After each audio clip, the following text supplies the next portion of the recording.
There's a race against time as we struggle for independence.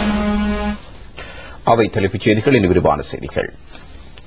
இதுவரை 50,000க்கும் அதிகமான மக்கள் LTTE பயங்கரவாதிகளின் பிடியிலிருந்து தப்பி அரசு கட்டுப்பாட்டு பிரதேசங்களுக்கு வந்துள்ளனர்.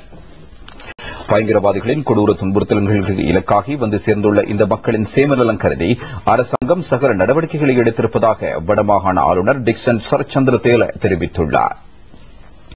தற்போது பயங்கரவாதிகள் முல்லைத்தீவில் 68 சதுர கிலோமீட்டர் நிலப்பரப்பிற்குள் முடக்கப்பட்டுள்ளனர். அவர்கள் மேற்கொள்ளும் தாக்குதலையும் பொருட்படுத்தாது வடபகுதி மக்கள் தொடர்ந்தும் அரசு கட்டுப்பாட்டு பிரதேசங்களுக்கு வந்து சேர்வதாக படையினர் கூறுகின்றனர். 2008ஆம் ஆண்டு 1874 பேர் அரசு கட்டுப்பாட்டு பிரதேசங்களுக்கு வந்து சேர்ந்தனர். கடந்த ஜனவரி மாதம் இத்தொகை 3848ஆக அதிகரித்தது. பிப்ரவரி மாதம் இது 32,829ஆக உயர்ந்தது. இம்மாதம் மாத்திரம் வடக்கிலிருந்து 13,007 பேர் அரசு கட்டுப்பாட்டு பிரதேசங்களுக்கு வந்து சேர்ந்தனர்.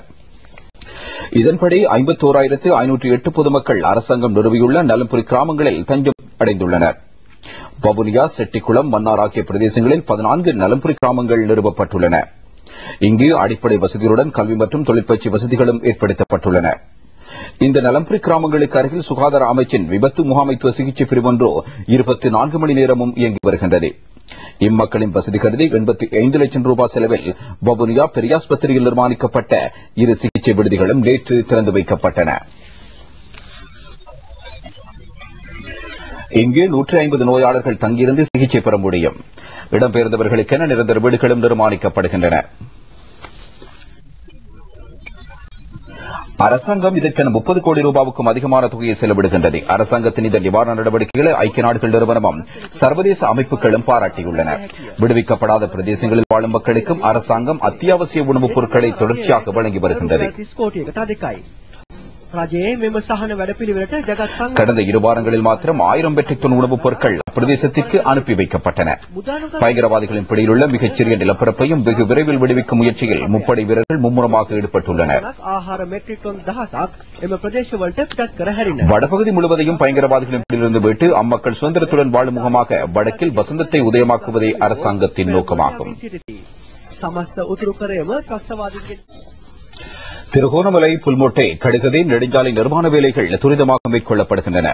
நிர்மாண வேலைகள் முடிவடைந்ததும் கிழக்கின் புதிய பொருளாதார வலய நடவடிக்கைகள் துரித கதையில் இடம்பெறும் என ஜனாதிபதியின் சிரேஷ்ட ஆலோசகரான பாராளுமன்ற அங்கத்தவர் பெசில் ராஜபக்ஷ தெரிவித்துள்ளார்.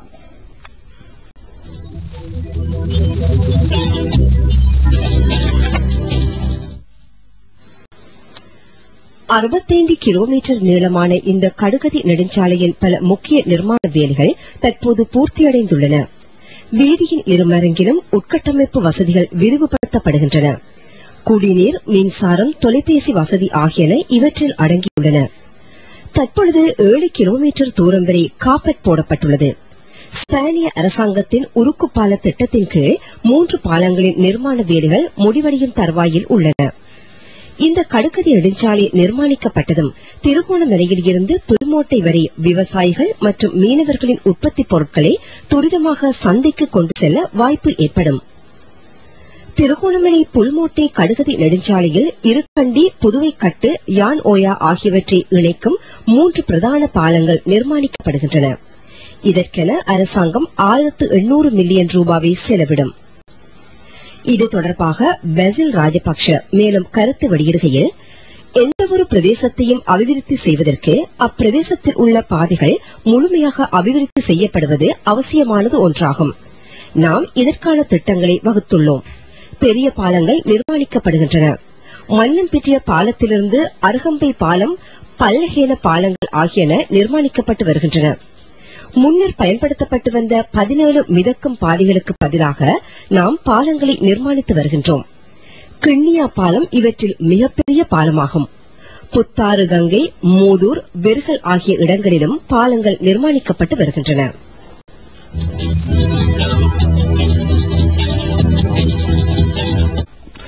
ஐக்கிய நாடுகள் பாதுகாப்பு சபை முன்னிலையில் இலங்கைக்கு அபகீர்த்தியை உண்டு பண்ண LTTE ஆதரவாளர்கள் மேற்கொண்ட முயற்சியை தோற்கடிக்க முன்வந்த அனைத்து நாடுகளுக்கும் தேசிய சுதந்திர முன்னணி அதன் பாராட்டை தெரிவித்துள்ளது. வடக்கு மனிதாபிமான நடவடிக்கைகளை நிறுத்துவதற்கு வழிவகை செய்யும் விதத்தில் மெக்சிகோ, கோஸ்டாரிக்கா, ஆஸ்திரியா ஆகிய நாடுகள் இந்த யோசனையை முன்வைக்க முயற்சித்தன. இவ்வாறான யோசனையொன்று பாதுகாப்பு சபை முன்னிலையில் சமர்ப்பிக்கப்பட இருந்தவை இது இரண்டாவது தடவையாகும். ஆயினும் பாதுகாப்பு சபையின் 7 அங்கத்துவ நாடுகள் இதற்கு கடும் எதிர்ப்பு தெரிவித்தன. இதன் பொருட்டு சீனா, ரஷ்யா, துருக்கி, உகண்டா, வியட்நாம், லிபியா ஆகிய நாடுகளுக்கு தேசிய சுதந்திர முன்னணி பாராட்டு தெரிவித்துள்ளது. புதுக்குடியிருப்பு இரணைப்பளை சந்தியை கைப்பற்றிய வன்னி நடவடிக்கை படையினர் LTTE-யின் இறுதி விநியோக பாதையையும் தடுத்துள்ளனர். இதேவேளையில் யுத்த சூனிய வலயத்திலிருந்து பெரும் தொகையான மக்கள் அரச கட்டுப்பாட்டு பிரதேசங்களுக்கு வந்து சேர்ந்த வண்ணம் இருப்பதாக அங்கிருந்து எமது விசேட நிருபர் சமன்குமார ராமவிக்ரம தெரிவித்துள்ளார்.